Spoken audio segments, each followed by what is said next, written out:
Yo, Oh yeah, yo, yo. What's up, Bubble? Everything's good. It's good.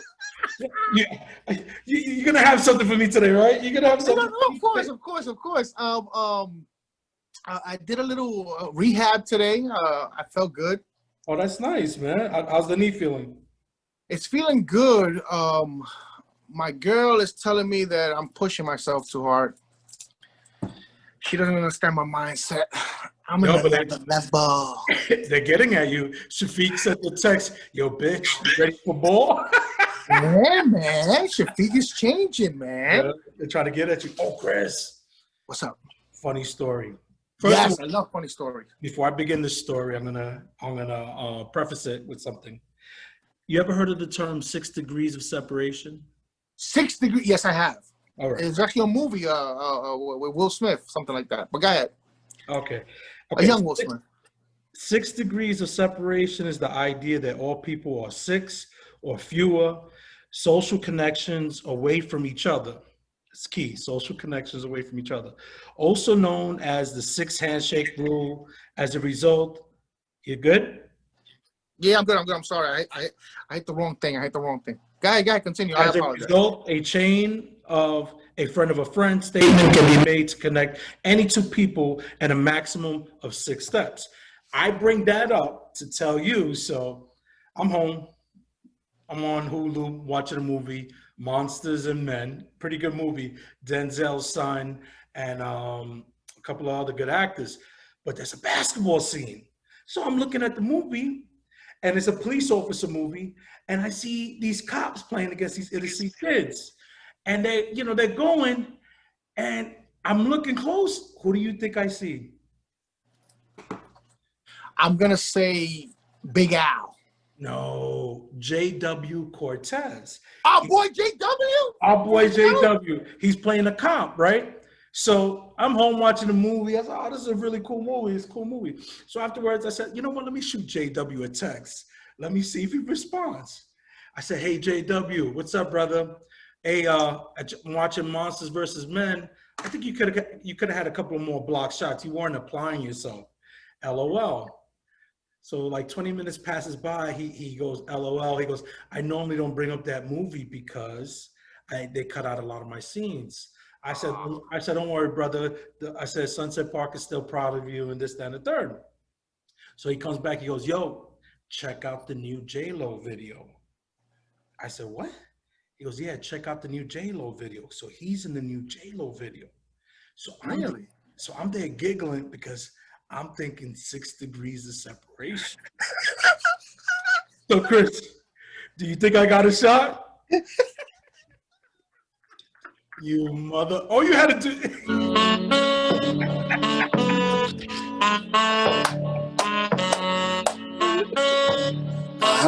On the beat. What's up, everybody? Welcome back to Breeze Shooters Podcast, where the show that brings you news, sports, polka, and everything in between. We love the tweeners. I'm your boy Lou, joined by my very good friend CS Smooth. Woo, woo, woo, woo. And today we have a special guest. Or should I say, for the second time, we have a special guest. We have Heavy Hitters' own Djcause, Sunset Park's product. What can I say? Former employee of the New York Knicks, ESPN, Heavy Hitters, Sirius Radio, Sirius Satellite Radio, DJ Enuff's partner. He opens up for Alex Sensation. What else did I miss out? He works with DJ Camillo. He is a heavy hitter, and he's from Sunset Park. He's going to join the Breeze Shooters to shoot the breeze. What's up, brother? I'm talking to you.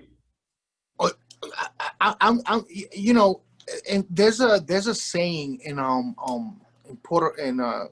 Spanish. There's a saying in Spanish. It's called vergüenza ajena. Vergüenza ajena is when you feel ashamed of somebody else. Like you feel responsible and ashamed because of somebody else's actions, right? This is what I'm feeling now, Louis. I'm feeling this now because the first interview with Djcause was a beautiful interview. Now I gotta face him again, and I'm giving you heads up. I'm gonna apologize to the guy. I'm gonna apologize because listen, at the end of the day, you know, it needs to be. I need to apologize. But talking about vergüenza ajena, I got a little story. I hope we have time before he joins us, right? I hope he comes in so we could cut you off. Go ahead. I'll edit it. First of all, shout out to Anthony for Deuce. Saw me in the street today. Yo, you don't know, me and Anthony go back, way back. He said, "Yo, Chris, when you dropping the show?" Wow. I felt hood famous. I was like, yes, they recognize me in the hood, nigga. Shout out to all my boys on the Deuce, Ray, Anthony. Yo, who else is over there? I know a lot of cats moved. Kiko's no longer there. I think Kiko moved out. No, Kiko, yeah, he's not. But now going back to the Chris, you wanna hold that. He joined? Ladies and gentlemen, please welcome Djcause, heavy hitter zone. What's up, Djcause? Here we go. Yeah, of course, he's doing this on purpose, Louis. He's doing this on purpose because you fucked up last time. Yeah, there you go. Yeah, let's put up the little poster, the heavy hitters poster. What's up, brother? Yo, you hear me? Yeah, I can hear you. What's good, Pop? What's going on, What up, Cause? Yo, make sure Lou records this one, Pop. You see, Cause? You see, Cause? That's what we here. We here. Hey, before we even get started, Cause, me personally, I'm going to take responsibility for my partner, and I want to apologize because the fact of the matter is, it was a great interview. We got to the depths of what makes you run, what makes you tick. It was a good back and forth between me and you, by the way. And then all of a sudden, oh, I forgot to hit the record button. It's so simple, Cause. So I want to apologize, my brother. It's okay. Apologize, you know. Hey, yo, Lou, we had the vibes, though. No, we did have the. Listen, when it's authentic, it's just gonna be natural. So I tell people, listen, I'm glad it happened, so everybody can really see how good of a person Djcause is. He sat down with me. Don't fucking try that bullshit now. Come on, man. Don't try that bullshit now, man. You fucked up. Man up, say you fucked up, and let's hey, the best thing that God created was one day after the other. Let's try to get it right now, Louis. Word. We good. Cool, so, I don't mind. Cause I know me and you are good. You know, we already had private conversations. Yo, it's Lou. But you know, it's Lou. Hey, listen. All right, that was my coach, yo. That was my coach. Yeah, that's why you're a great DJ now, because he was your basketball coach. I can't play no more, right? Listen, so and I apologize. Some of the questions are going to be repetitive, but it's all good. Let's start at the beginning. How did you get into DJing? So DJing. First, I'm from Sunset Park, Brooklyn. So it's like there was a few DJs around here that I knew, but I got involved by just me. I was always buying music, and then what happened was my family had an event. And then my mom was like, "What are you doing with all these CDs?" And then I remember that my cousin had a baby shower. So then I just put it to use. And I was working in summer, the dungeon. I was working in the dungeon, summer youth program with like all my peoples. And then I saved up the little check that you get in that summer. I spent it on turntables, but they weren't turntables. They was the CDJ ones. The CD ones, and then all the CDs that I was collecting, I put it to use. And then I had a party that day. That was the first event that I had, but it was for my family, which was a baby shower. But I was prepared. I didn't have Latin music like that, or I had Mobb Deeps. I went in a different route, and I thought I was gonna play all that. And then that's when I started noticing there's a balance to what genre, what audience, and I was with my fam, but my cousins listened to all hip hop, but then I had the older people that was like, yo, y tú tienes esa bachata, and I was like, fuck, I only have Mobb Deep and I only got Mobb Deep and Machiavelli, bro. So I had a CD that my cousin had in the car, like a mix. So I put that for Latin. Then I would go back to hip hop, and then I was like, yo, I gotta get my Latin up. And then I started transitioning. I opened up more my mind for like all genres, and then that's how I started DJing. Nice. That was my first gig, and I used the CDs that I had collected. That's when my first started off right there. Nice. Like, yeah, it was family. You're in the club. I know you. When you DJ, like for these big DJs out, Sensation, DJ Enuff, you really can't get too crazy. You could just touch the surface because they got to come and kill it. That's yeah. Because they're the closers and they're the you can't burn them. But let me ask you, if you're doing a set somewhere by yourself and you don't got a big name coming behind you, what's your go-to record to get the crowd crunk? So it depends first the audience. Okay. So it's all about the audience. And then let's say I have if I can notice I have more of a younger crowd right now, or like maybe like a youthful crowd, I will play. Right now, me and my boy Stacks and Enuff, we work in this record called Whoopty.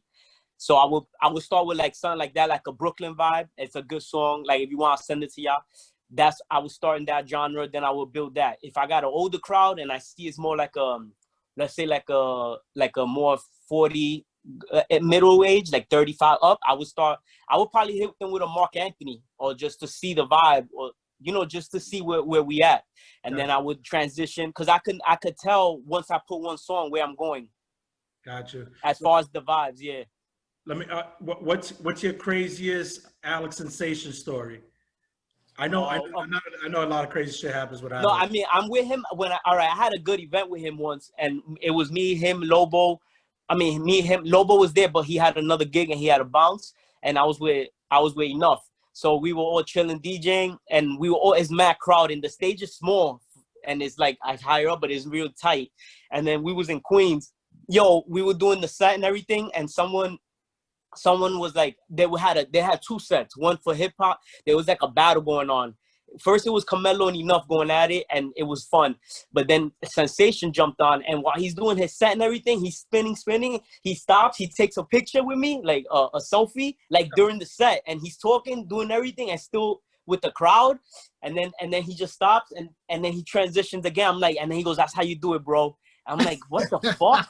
But it's not crazy. It's not a crazy story. It was just a dope experience, that just to see how he multitasked, and like he had the crowd going, but then he had a moment right here, and then he had turntables here, and then he had liquor right here, everything at the same time. Like, this guy's a machine, bro. And then everybody's tapping him, and he's like, "Don't worry, I got all this." And then he's doing everything. I'm like, forget it, bro. Yeah. Super saiyan. No, he could definitely multitask, because when you hear him on the radio, it's amazing. He's singing, he's doing mixes, taking calls, and it's like he never misses a beat. It's so smooth, man.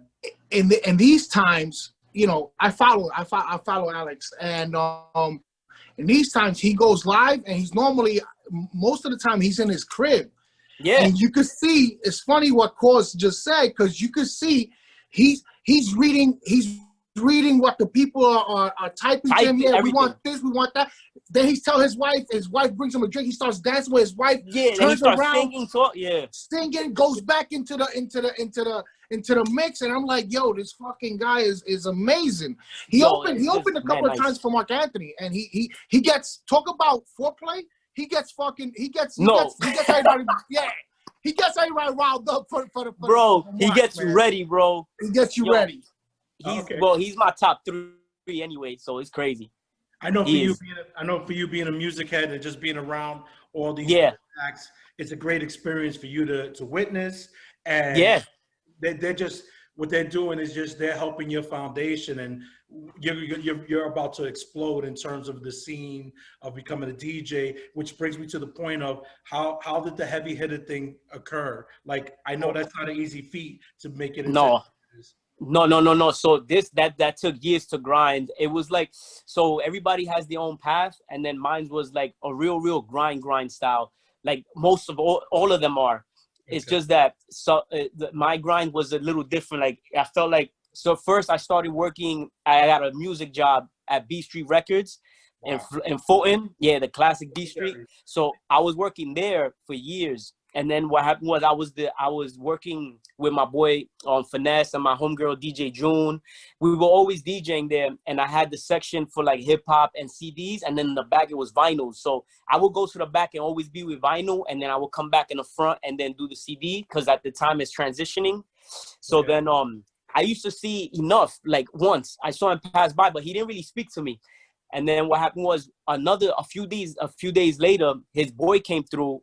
Which rest in peace, Tony T. His name is Tony T. He's from Brooklyn and Ocean Avenue. I met him through just as a regular customer. He just came in and he wanted to get all the Jay-Z albums, right? But he only wanted like a few songs from each CD or each album. And I was like, yo, you gonna buy all that? He's like, yeah. I gotta get all these things. And I go, yo, I got all those singles. If you want, I'll just come back in like a few days and I could hook you up with like a few CDs, but all the cuts in it. So then he's like, you do that? I was like, yeah, I always like make burns and CDs at the time.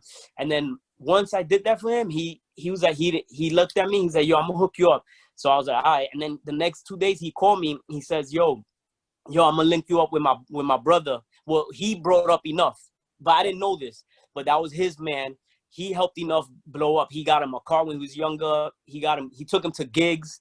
So he linked up with Enuff with a lot of people, OGs, when Enuff was coming up. So then he hooked me up with Enuff. And then from there on, me and Enuff been mad tight. And that's how the first started. But you don't become a heavy hitter just to knowing them. It's a different ballgame. They separate friendship and with grind and like your responsibility. Yeah, exactly. Yeah. There's no favoritism. It's just like a coach that has a son. Like he's not probably, like Doc Rivers, he's not gonna let his son play because he's his son. So then it started off like slowly, like the relationship started like that. And Enuff called me. I mean, then my boy Tony T, he never really goes out, and he never goes out. So what happened was he's more on the back, like a low key. So we went. I had a party, and I didn't have a way to get up there. I was gonna take the train, but he called me. He goes, "Yo, I'm gonna drop you off." And it was in the Bronx, in Webster Ave. Yeah, by across the street there was a White Castle, I remember. And then so Enuff but then I didn't know. I go, yo, guess what? I'm opening up for Enuff, and that's his man's. But at the time he's like, yup. And I told him about you already. So and then he's like, yo, I didn't meet him yet though. He goes, yo, you're gonna meet him, and we're gonna link up. We're gonna chill. So but Enuff didn't know that Tony T was going up there with me. You get it? So when I went up there, I was opening up. So obviously I'm doing just like simple like R&B set, and because I'm just chilling, warming up the crowd. Then Enuff walks in with my boy Cass One. At the time I didn't know Cass, but he's my friend now more. What happened was Tony C was sitting down, and then Enuff turned around. He's like, what are you doing here? Like, cause it's rare to see my boy Tony T out in a club, and especially that far, and like on a Wednesday, I think it was a Thursday. And he's like, what are you doing here? Then he points to the stage, and I was DJing. He goes, I'm here. That's Cause. I want you to meet him. I brought him up. He's like, so from there on, it was like a stamp. And then, but not, it was just a stamp to, yo, you could roll, and let's see what you got, or like your work ethic. And then from there on, a day or 2 days later, Enuff called me. He's like, yo, we're gonna link up, and you're gonna DJ my wedding. And then I was like, bro, what the? And then that it changed, bro. I know it changed. And then in the wedding is like all DJs, all these, and I'm opening, but then there's other DJs, But I was like, okay, I like this vibe, and that was coming from just doing little baby showers for the family and like block parties in Fifth. Remember when they closed Fifth Ave? Yes. Like a store, like I would rent. Me and my boy would rent a storefront and just DJ there, or block party. So it went from that to that, and then I started doing more clubs. And then remember, I also went to art school, so I was always designing and DJing, and then I kept grinding, and then I became a heavy hit. All those years doing all the merchandising for heavy hitters, like opening up for the DJs, or even just downloading music, organizing Enuff's crates, but they're digital now. All that grind, keep on grinding, and then then they voted me in 3 years ago. So then, wow. Yeah. Wow, look at that. And how many votes? Yeah, it's you a voting get in? system. Yeah. But it started. It I don't started. know. Yeah, I don't know how intricate it is, the inside, because they don't. But it's they. Remember, Enuff is the CEO. Then they got DJ Carmelo and Lobo and like they're VPs. They're Okay. VP. Then you got Carmelo. Then you got Cash One. You got so many. You got CeeLo. You got Voila. They've been there. They've been DJing for. I mean, they've been heavy hitters for like more than, I don't know, 8 years. But then Enuff is over 20. You know, we made 20 years last year. Well, are you Wow. Yeah. 20-year anniversary. Yeah, heavy hitters, 20 years. The whole group. When Enuff first started, it went, yeah. Wow, damn. Yeah. That one good deed. See, people don't realize that you do one good deed, and look how many doors, opportunities it opened for you. Yeah. For you to show your craft or whatever. That's fucking awesome, bro. And I didn't even know. It was just I just did it because I felt like, I was like, damn. Because the way he was like, damn, I got to buy all this for these songs, for like 20 songs. I was like, I got you. And I started writing them down what he wanted. And I burnt it, and then I don't know. I did it because I was doing that for other people too. But it was a good deed, though. Yeah, you did it as a I good know. deed, and it paid off. That's life right there. That's my brother, man. Chris, you know what's going to happen? That the good deed you're doing today by coming on a second time with us is that you're going to get a movie deal out of this thing. No, cause you're gonna blow up. You're gonna blow up. I'm saying you're gonna blow up, and since our good deed was my good deed was apologizing to you because of my friend's fucked up. Yeah. Then we're gonna blow up too. It's all dope. That's it's dope. all Yeah. Yo, now I get a movie deal, and then they hire Lou to record it. Then I got to do the movie again. Damn. Listen, maybe you can bring in Chris as a stuntman. Yo, word, yo. So that's dope. So you mentioned the school, and I know you went to FIT and you took digital.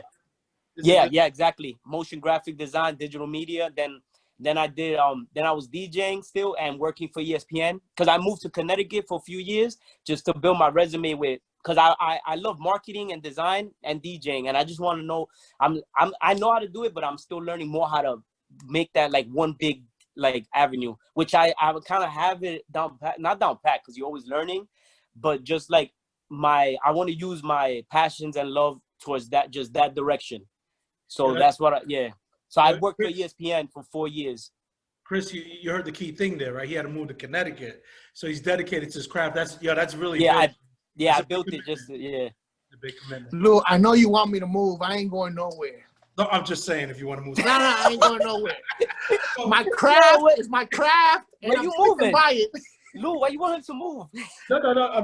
I'm trying to make recording easier for me, man. That's true. So after. Where you at, Lou? You in Brooklyn? No, in Jersey. Okay. Lou pulled a Jefferson's move. Moving on up. True. So, yo, Chris, he got a different zip code. No, you don't understand how different it is, man. Yo, he had a zip code. We had the 11232. I know that. There we go. 11232. Yes, sir. A lot of great people in that zip code. Hey, yo, that's facts. Last time I didn't really get to talk on this a lot, so I really wanted to touch on it. Me and you being ball heads, because Chris really didn't play ball. So you worked for the Knicks. How was that? Oh yeah, that was. See, I didn't make the NBA, but I got mad close in that. So when I did the ESPN, when I was working at ESPN, I gained a lot of experience with sports design and sports marketing.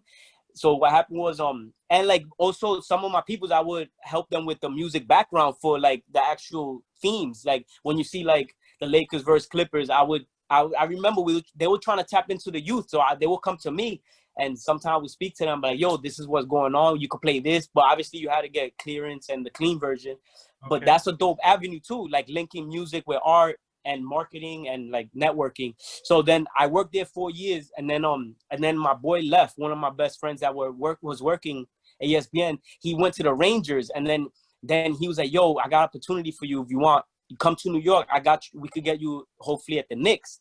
So then they linked up. They set up an interview, and then I got the job with the Knicks as an art director. And he transferred from the Rangers to the Knicks, and then we did mad good work together. We created jerseys. We created like community events with designing installations, logos, so much. Like it's just that's and I worked there, and then now I'm trying to link up with the NBA. Oh, really?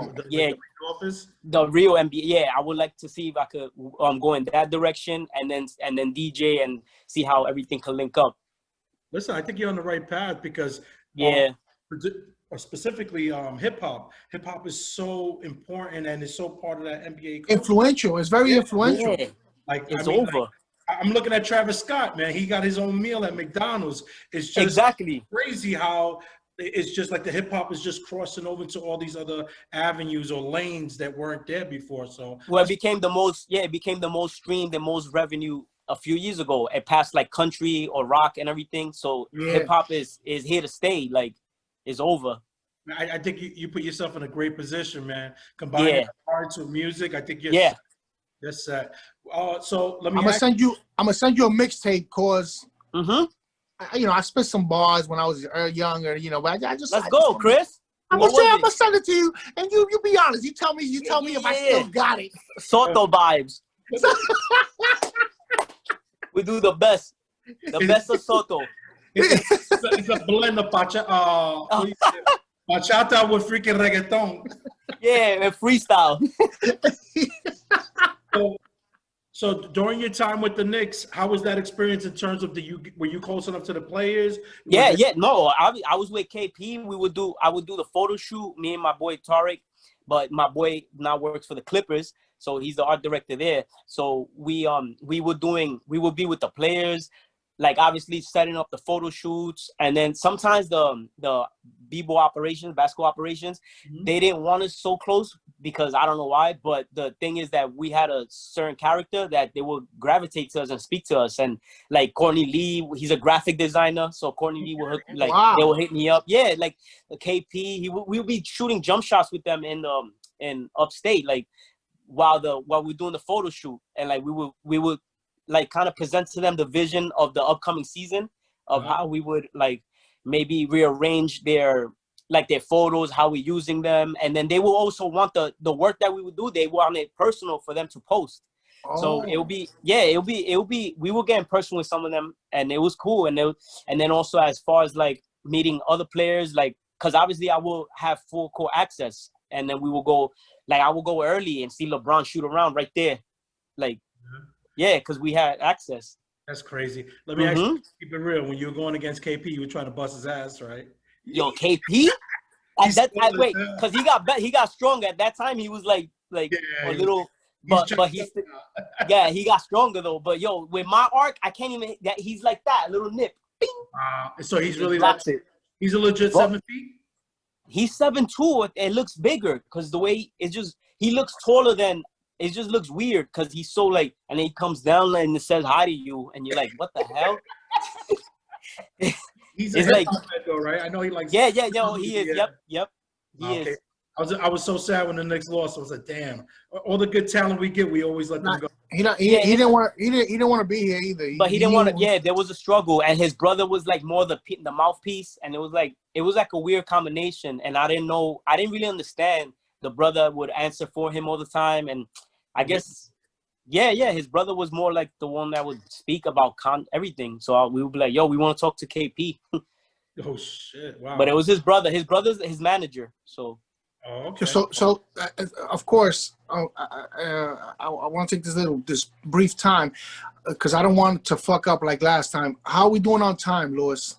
Oh God, we got 8 minutes, Chris. You see how unprofessional? You see how unprofessional this sounds? I gotta ask him. Meanwhile, I'm over here. I knew there was 8 minutes left because it's right here. But I want him to say. I want him to say it. Of course. Pavochonalo. He doesn't even know I got his replacement. I got already, right? Anthony from Fort Deuce. Which Anthony? Which one? You know Anthony. There's only one. Menace? Oh yeah. There's a few. No, there's a few. Yeah, First of all, they both talent. This is a partnership. You can't get rid of me because I own half the shares of this shit. Ooh. Even if you move to Jersey, Lou, he got you. So real quick, I want you to take this opportunity to plug anything you have going on. I know you have a clothing brand. I definitely want to share that with people. And again, any ventures you have going on that you want the people to know about, I want you to use this time now. This is all you, Cause. Yes, Okay, sir. Pop. So basically, I have a clothing line. I'm working with my cousin called Crime of the Century. It's called we call it Tailor Paid.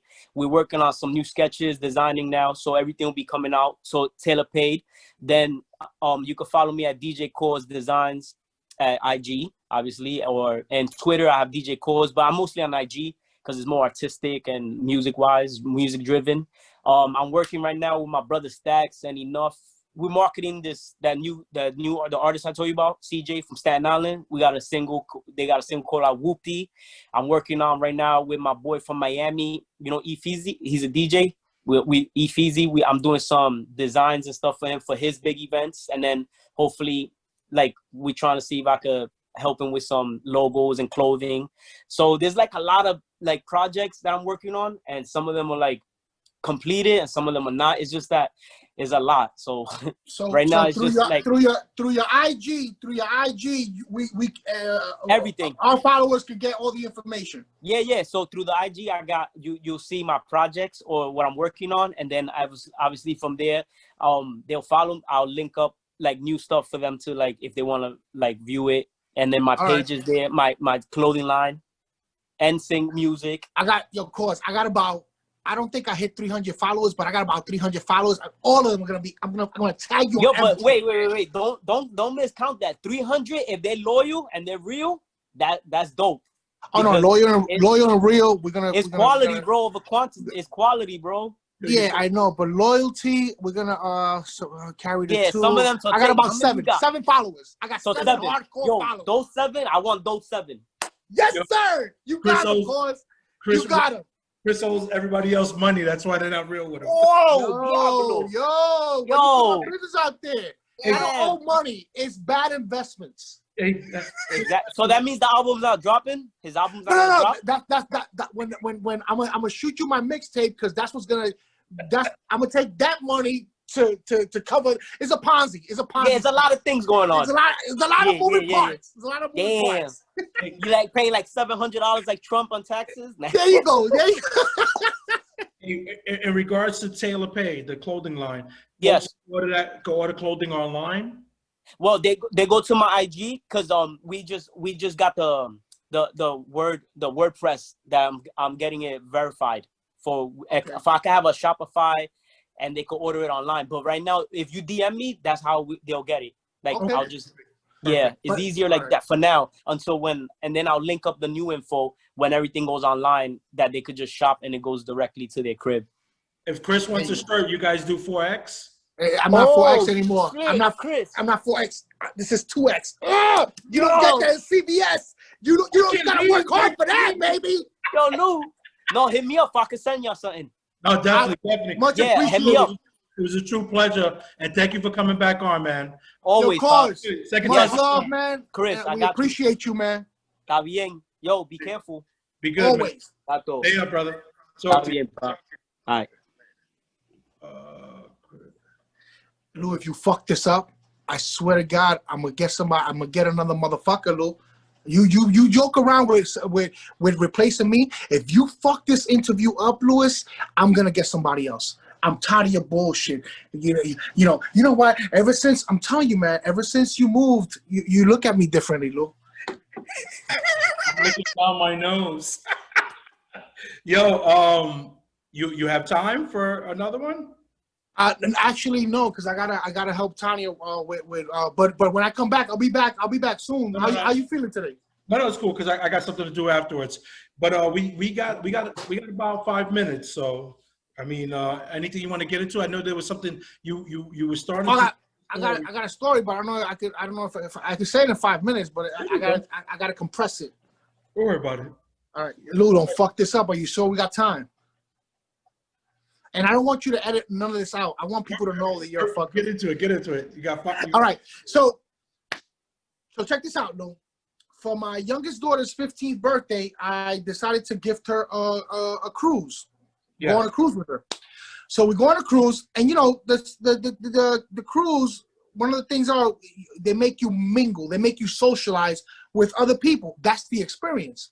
The formal dinner, right? Dinner. So during that time, 5 minutes, babe. During that time, So our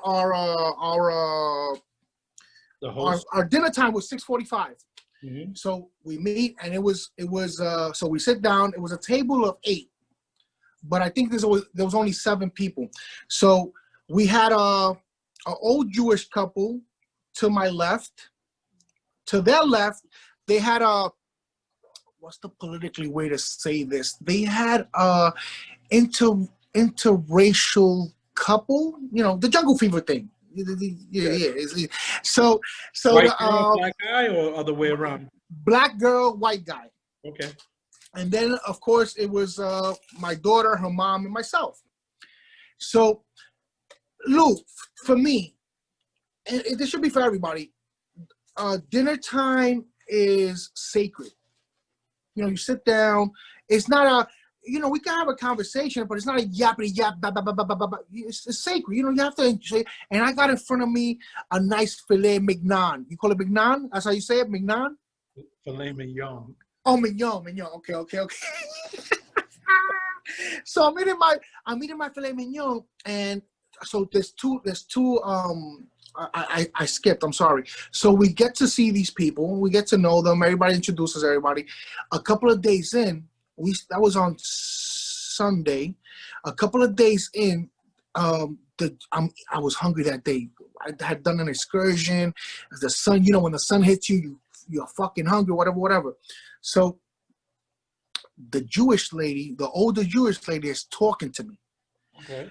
And I'm eating, and I have a habit, Lou, of tuning people out, and I'll yes people to death without even knowing what the fuck they're talking about. Yeah. And I keep eating. So I was focusing on my filet mignon. So in concept, all of a sudden she double backs and she tells me, so why don't you think that they won't like to pray since today is my Sabbath? It was like a Friday. And she wanted to pray before, you know, the dinner. For the meal, okay. Yeah, but I'm over here focused on my meal. I didn't even focus on what she told me. And I'm yesing her to death. And I guess one of the questions were, why do you think, they won't. So she backed me into a corner, Lou. And you know me, man. You back me into a corner, survival kicks in. So I lean over and I tell her, listen, I won't have nothing. I have no problem with it because I think, you know, blessing and praying for the food is great. But I think the black lady might have a problem with it. And why the fuck do you say that? Because she caught you off guard? She caught me off the fucking. I'm yesing this lady to death. I don't know what the fuck she said. So when she told me, I had to blame somebody. So I blame the black lady, man. And what's wrong with you? So she goes, yeah, I had that feeling too. Yo, with that being said, I'm gonna say goodbye, everybody. Hey, thank you to Djcause for joining us. A couple of quick shout outs, Chris. RS Appliances, make sure to reach out to them. I'm going to be putting up a link for Tatiana, who just launched her nail what do you call that, nail paint, nail polish really? Brand. So look out for that. I'm going to be sending that. And again, if you want to advertise with us, please hit us up. You can send us you can either send us a message on IG, that's Breeze Shooters on IG, or you can hit us on Facebook, Breeze Shooters on Facebook, or you can shoot us an email, breezeshooters@yahoo.com. Hit us up on Twitter. We're on Twitter as well. And with that being said, Chris, I'll pass it over to you. Please, I normally have something to say, something inspiring to say, but please, our people in Texas, Florida, Philadelphia, Pennsylvania, please vote. Please vote. And remember these words. When you're voting, stand back and stand by. Ooh. Yo, that was a turn-up event last night. Biden said, what? What? You don't even know. I'm starting holy wars on fucking on the social media. Yo, Lou. We're out of time. Be good, everybody. Stay safe. And remember, Chris is not lying. You have to go out there and vote. If last night wasn't a wake-up call, brother, I don't know what is. Vote. Don't be sheep. Latinos, make sure you get out there in strong numbers, man. Oh, they're the ones that got to vote the most. All right, cool. Talk to you, Chris. Later.